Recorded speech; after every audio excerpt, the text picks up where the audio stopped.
জাপানৰ এখন গাঁও যাৰ নাম অকিনাৱা। সেই গাঁওখনৰ মানুহবোৰে 100 বছৰতকৈ বেছি দিন জীয়াই থাকে আৰু 80-90 বছৰীয়া মানুহেও সদায় সোনকালে শুই উঠি আনন্দ মনেৰে নিজেই নিজৰ কাম কৰে আৰু মৃত্যু পৰ্যন্ত অৱসৰৰ কথা চিন্তা নকৰে। পৃথিৱীৰ আটাইতকৈ সুখী, শান্তিপূৰ্ণ আৰু দীঘলীয়া জীৱন জাপানৰ অকিনাৱা নামৰ গাঁওখনৰ মানুহেই যাপন কৰে। কাৰণ কিয় জানেনে? কাৰণ তাৰ মানুহবোৰে এটা ফৰ্মুলা ব্যৱহাৰ কৰে যাৰ নাম ইকিগাই। এইটো এটা জাপানী শব্দ। ইয়াৰ অৰ্থ হ'ল জীয়াই থকাৰ কাৰণ, অৰ্থাৎ ৰিজন ফৰ লিভিং। জাপানীসকলে বিশ্বাস কৰে যে মানুহে এটা নহয় এটা বিশেষ কাৰণ লৈ পৃথিৱীলৈ আহে আৰু সেইটোৱে হ'ল ইকিগাই। আপুনি যদি সেই বিশেষ কাৰণটো বা ইকিগাইৰ সলনি বেলেগ কাম কৰে তেতিয়া আপোনাৰ কামটো কৰি অকণো ভাল নালাগিব। সেইকাৰণে আমি সকলোৱে নিজৰ ইকিগাইৰ মতে জীৱনটো যাপন কৰোঁ আহক। এতিয়া কথা হ'ল আমি আমাৰ ইকিগাই কেনেকৈ বিচাৰি পাম। ইকিগাই বিচাৰিবলৈ এটা টেকনিক ব্যৱহাৰ কৰোঁ আহক।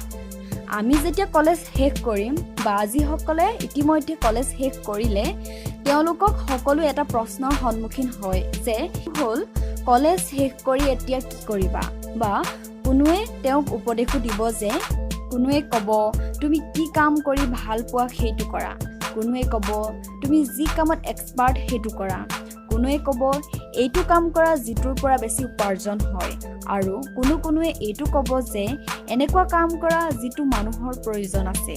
ইয়াত সমস্যাটো হ'ল আমাক ইয়াৰে যিকোনো এটাহে চিলেক্ট কৰিবলৈ কয়, যিটো এটা ভুল উপদেশ। ইকিগাই হ'ল এই চাৰিওটা লগ লাগি হোৱা এটা কম্বিনেশ্যন। যদি ইয়াৰে যিকোনো এটাও থাকি যায় বা ৰৈ যায় তেতিয়া আমাৰ জীৱনটো কি সমস্যাই দেখা দিব এটা ডায়েগ্ৰামৰ সহায়ত বুজো আহক। প্ৰথম চাৰ্কলটো হ'ল হোৱাট ইউ লভ, আমি যি কাম কৰি ভাল পাওঁ। দ্বিতীয় চাৰ্কলটো হ'ল আপুনি কি কামত বেছি এক্সপাৰ্ট। তৃতীয়টো হ'ল সেইটো যিটো কামৰ পৰা আপুনি পইচা উপাৰ্জন কৰিব পাৰিব। আৰু শেষৰটো অৰ্থাৎ 4 নম্বৰটো হ'ল হোৱাট দ্য ৱৰ্ল্ড নিডছ, অৰ্থাৎ মানুহক কি প্ৰয়োজন আছে। প্ৰথম দুটা চাৰ্কুলৰ কম্বিনেশ্যনত আপুনি আপোনাৰ পেচন বিচাৰি পাব, অৰ্থাৎ আপুনি যিটো কাম কৰি ভাল পায় আৰু সেইটো কাম ভালকৈও কৰিব পাৰে। দ্বিতীয় আৰু তৃতীয় চাৰ্কুলৰ কম্বিনেশ্যনত প্ৰফেশ্যন বিচাৰি পাব, অৰ্থাৎ আপুনি যিটো কামত এক্সপাৰ্ট আৰু কামটো কৰাৰ বাবদ আপোনাৰ উপাৰ্জনো ভাল হ'ব। তৃতীয় আৰু চতুৰ্থ চাৰ্কুলৰ কম্বিনেশ্যনত আপুনি ভকেশ্যন বিচাৰি পাব, অৰ্থাৎ সেইটো কাম যিটো কামৰ বাবদ পইচাও পাব আৰু সেইটো কাম মানুহৰ প্ৰয়োজনো আছে। আৰু শেষত আপুনি আপোনাৰ মিছন বিচাৰি পাব। প্ৰথম চাৰ্কুল আৰু চতুৰ্থ চাৰ্কুলৰ কম্বিনেশ্যনত যিটো কাম মানুহৰ প্ৰয়োজনো আছে আৰু কামটো কৰি আপুনি ভালো পায়, অৰ্থাৎ মানুহৰ প্ৰয়োজন আৰু আপুনি কৰি ভাল পোৱা কাম হৈ উঠিব এটা মিছন। আমাক পেচন বিচাৰি জীৱনত আগবাঢ়িবলৈ কয়, কিন্তু এইটো ভুল। পেচনটো এটা ইকিগাইৰ পাৰ্টহে। গোটেইকেইটা পাৰ্ট লগ হৈ ইকিগাই হয়। ইয়াৰ কাৰণে এটা উদাহৰণ চাওঁ আহক। শচীন তেণ্ডুলকাৰে ক্ৰিকেট খেলি ভাল পাইছিল। ক্ৰিকেট প্ৰেক্টিচ কৰি কৰি খেলত তেওঁ এক্সপাৰ্ট হৈ উঠিল।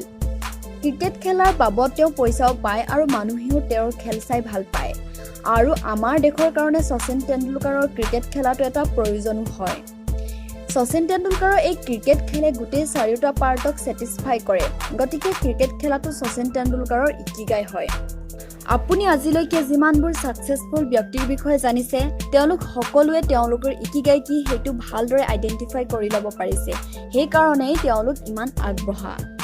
আহক আমি আমাৰ ইকিগাই বিচাৰি আগবাঢ়ি যাওঁ। কিন্তু এটা কথা মনত ৰাখিব লাগে যে অতি সহজে আমি আমাৰ ইকিগাই বিচাৰি নাপাওঁ।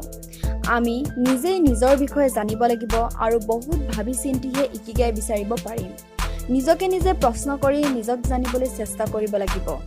এই সকলোবোৰ মই ইকিগাই নামৰ গ্ৰন্থখনৰ পৰা ক'লোঁ। যদি আপুনি অকিনাৱা নামৰ গাঁওখনৰ মানুহৰ বিষয়ে আৰু বেছি জানিব বিচাৰে তেনেহ'লে গ্ৰন্থখন পঢ়িবলৈ চেষ্টা কৰক। গ্ৰন্থখনৰ লিংক ডেছক্ৰিপশ্যনত দিয়া হৈছে।